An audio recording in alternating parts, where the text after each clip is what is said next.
হ্যাঁ, আজকে আমাদের ফ্রিজ ইফেক্টের মূল বিষয়টা ভিডিওটা হচ্ছে এটা, যেটা আমি করেছি দেখুন। হ্যাঁ, এতটুকুই। আসলে ভিডিওটা অনেক ছোট নিয়েছি, কারণ বেশি বড় নিলে টিউটোরিয়ালটা অনেক লম্বা হয়ে যাবে, তাই অনেক ছোট নিয়েছি। যাই হোক, দেখুন এটা আমি ড্রাগ করে ক্যাম্পাসের ভিতরে নিয়ে আসলাম, নিয়ে এসে ড্রাগ করে ট্রাকে নিয়ে আসলাম। ট্রাকে নিয়ে আসার পরে ভিডিওটাকে একটু বড় করে দিয়ে এবার প্লে করি। এখানে দেখি কোথায় স্ক্রিনশট নেওয়া যায়। হ্যাঁ, প্রথম প্লেস এইটাকেই সিলেক্ট করি। হালকা একটু নাড়িয়ে নিই।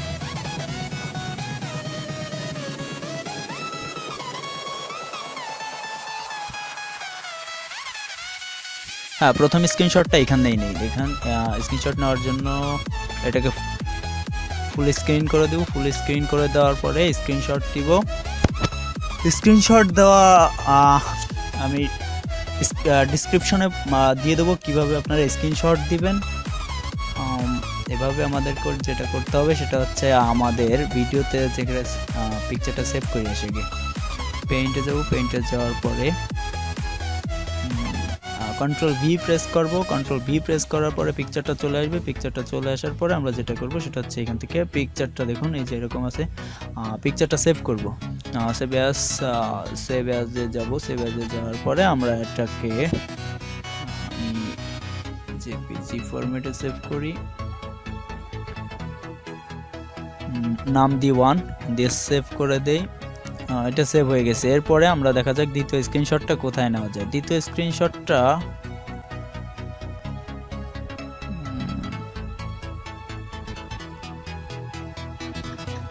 এখানে নেই। দ্বিতীয় স্ক্রিনশটটা আমরা এই জায়গায় নিব। যাই হোক, আমি এই জায়গায় নিচ্ছি। আপনারা যে ভিডিও করবেন আপনাদের ইচ্ছা মতো, আপনাদের চয়েস যেখানে হয় আপনারা সেই জায়গায় স্ক্রিনশট দিবেন। যাই হোক, আমি স্ক্রিনশটটা আবারও নিচ্ছি। আবারও নেওয়ার পরে সেভ করে আসছি। এবার আছে 3 নাম্বার স্ক্রিনশট নেব, দেখি কোথায় নেওয়া যায়।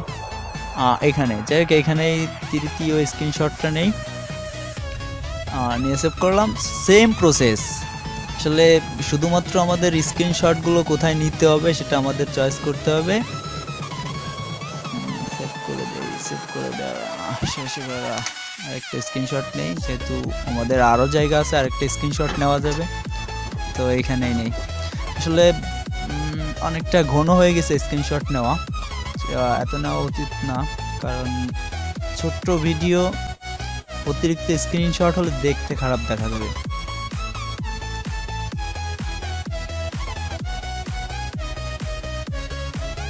কাজ শেষ আমাদের।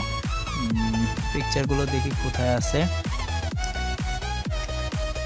আমি ফটোশপ ব্যবহার করছি সেটা 7, আপনারা অন্যটা ব্যবহার করতে পারেন। আমার পিকচারগুলো এখানে, এই যে আমি পিকচারগুলোকে ড্র্যাগ করে ফটোশপের ভিতরে নিয়ে আসলাম। নিয়ে আসার পরে যেটা করব সেটা হচ্ছে প্রতিটা দেখি একটু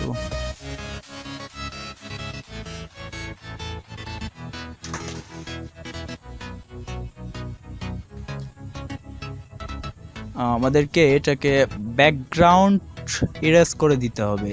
তো ব্যাকগ্রাউন্ড ইরেজ করা, আপনারা অবশ্য ফটোশপ সম্পর্কে আপনাদের নলেজ আছে, এটা আর দেখাতে হবে না। তো আমি সিম্পলি নিব, আপনারা একটু ভালোভাবে নেবেন যাতে দেখতে সুন্দর হয়। তো আমি ব্যাকগ্রাউন্ড কেটে দিয়েছি। এবার হচ্ছে এটাকে সেভ করবো, আর আপনারা অবশ্যই পিএনজি ফরম্যাটে সেভ করবেন, না হলে আপনাদের ভিডিওর ভিতরে পিকচারটা আসবে না, আসলেও ব্যাকগ্রাউন্ড থেকে যাবে। তো আমরা পিএনজি ফরম্যাটে আমি সেভ করছি, আমি ডিসপ্লেতে আমার ফোল্ডারের ভিতরে সেভ করছি। সেভ, ওকে দেওয়ার পরে আমি এবার আমি দ্বিতীয়টা করব। প্রথমটার কাজ শেষ, দ্বিতীয়টাই যে দ্বিতীয়টাও কেটে দিলাম। দ্বিতীয়টাও শেষ। দ্বিতীয়টা সবগুলোই আপনারা এভাবে ব্যাকগ্রাউন্ড ইরেজ করে দিবেন। ব্যাকগ্রাউন্ড ইরেজ করে দেওয়ার পরে পিএনজি ফরম্যাটে সেভ করবেন।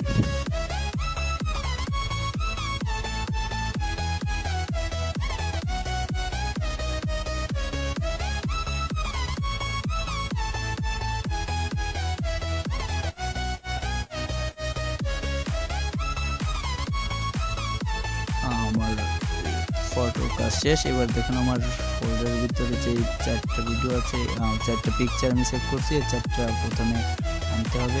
এটাকে আমি ক্লোজ করে দিই। ক্লোজ করে দেওয়ার পরে আমার একটু গোড়ার দিকে যাই, মিডিয়া ইম্পোর্ট করব। আমি যে 4টা পিকচার কাজ করছি এই 4টা পিকচার এখন নিয়ে আসবো আর জন্য ডেস্কটপে যাব। ডেস্কটপে আমি যেখানে সেভ করছি আর কি, আপনি যেখানে সেভ করবেন সেখান থেকে আমি 4টা পিকচার আমি এই 4টাকে একবার নিয়ে আসি, ইম্পোর্ট করে দিলাম। এবার 1 নম্বর পিকচার যেটা আছে সেটাকে আমি ট্রাকে নিয়ে আসবো। হ্যাঁ, ভিডিও ট্রাকে আনার পরে এবারে যেটা করব সেটা হচ্ছে প্রথম স্ক্রিনশটটা কোন জায়গা থেকে নিয়েছিলাম সেই জায়গায় এটাকে নিয়ে যাব আবার। তো চলুন দেখে নেওয়া যাক কীভাবে। এখানে ভিডিওটা একটু চালিয়ে দেখা দরকার, একটু বড় করে দেই, হালকা একটু ছোট করে দে, নিচের দিকে একটু বাড়াই, বাড়ানোর পরে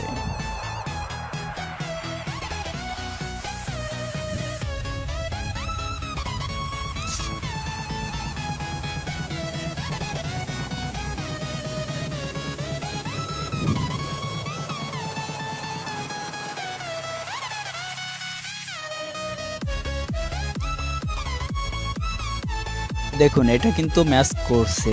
যাই হোক, আপনারা একদম নিখুঁতভাবে ম্যাচ করাবেন যাতে দেখতে অনেকটা সুন্দর লাগে, আর যেটা মূল উদ্দেশ্য সেটা যেন আমরা অর্জন করতে পারি।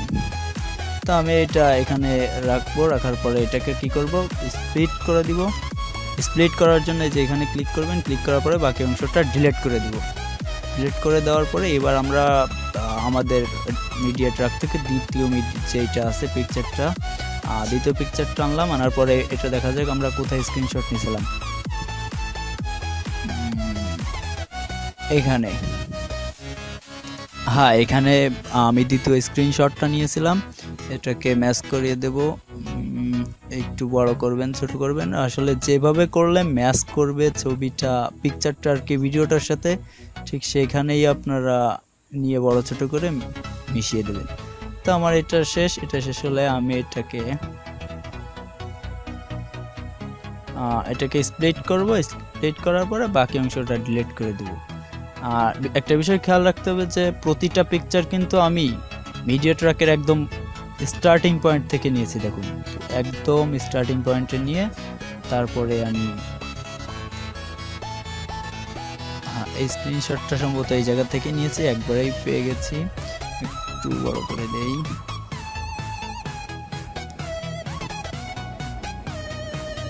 পারফেক্টলি ম্যাচ করছে, একদম পারফেক্ট। এই জায়গায় রাখবো, রাখার পরে আমরা স্প্লিট করে বাকিটা ডিলিট করে দেব। এবার আমাদের 4 নম্বর পিকচারটা, আপনি অসংখ্য স্ক্রিনশট নিতে পারেন, অসংখ্য পিকচার এই জায়গায় আপনি এডিট করতে পারেন, অনেক বড় ভিডিও তৈরি করতে পারেন, কিন্তু আমি ছোট করেছি তাই একদম অল্প পরিমাণের স্ক্রিনশট দিয়েছি। এবং এটা কোথায় ম্যাচ করতে পারে দেখা যাক।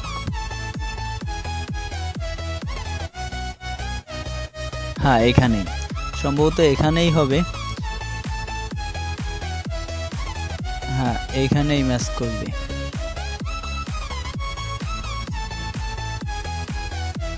তো বন্ধুরা অলরেডি আপনারা বুঝতে পারছেন যে আজকের ভিডিওটার মূল উদ্দেশ্যটা কি ছিল। যাই হোক,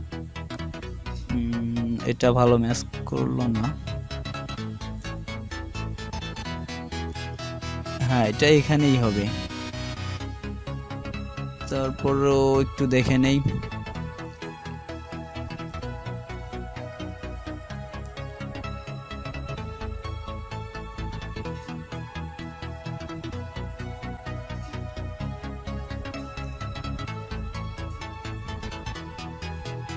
হ্যাঁ এখানেই রাখলাম, রাখার পরে স্প্লিট করে বাকি যতটুকু আছে ততটুকু ডিলিট করে দিলাম। ডিলিট করে দিয়ে কাজ শেষ। আজকে আমরা যেই বিষয়টা নিয়ে এই ভিডিওটা, সেই বিষয়টা কিন্তু বুঝতে পারছি ইতিমধ্যে।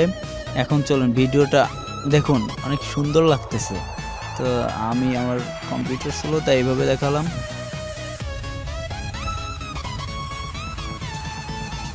দেখতেই পাচ্ছেন কতটা সুন্দর হয়েছে। আসলে সৌন্দর্যটা ডিপেন্ড করে হচ্ছে কাজের উপরে। তো যাই হোক, আজ আর নয়, দেখা হবে অন্য কোনো টিউটোরিয়ালে। সে পর্যন্ত ভালো থাকবেন সবাই।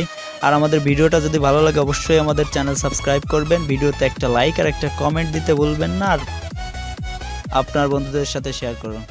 Good bye.